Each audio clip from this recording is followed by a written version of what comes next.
Қайырлы күн, құрметті көрермендер. Бүгін өте жұмсақ, дәмді болып шығатын бауырсақтың рецептісімен бөлісемін. Алдымен ыдысқа жылы су құямыз. Ашытқы, қант салып, жақсылап араластырамыз. Бетін жауып, жылы жерге 10-15 минутқа қалдырамыз.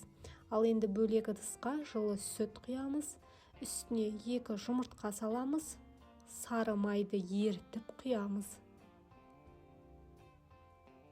Одан соң майонез саламыз. 1 шай қасық тұз салып, барлығын жақсылап араластырамыз.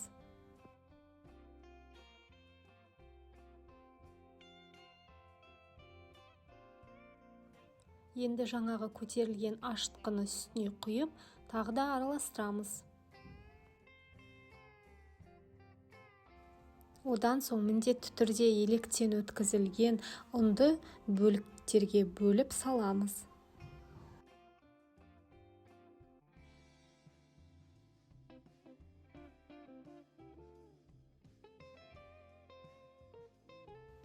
Әрі қарай қолымызбен қамырды илейміз. Өте жұмсақ, үлпілдеген қамыр дайын болады бізде. 1,5-2 сағатқа көтерілгенше жылы жерге қоямыз. Енді көтерілген қамырымызды бірнеше бөліктерге бөліп жаямыз.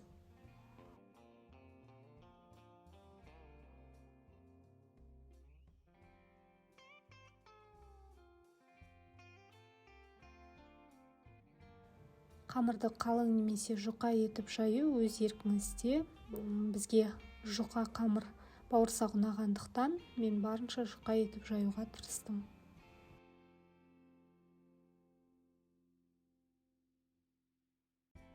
Енді қызып тұрған майда бауырсақтарымызды пісіріп аламыз.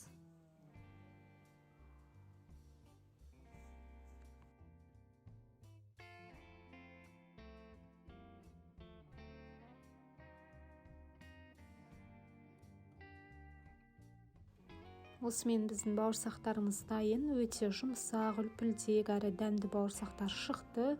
Видео рецепт ұнаған болса, міндетті түрде лайк басып, пікір қалдырыңыз. Және каналға тіркелуді ұмытпаңыз. Баршаңызға ас болсын.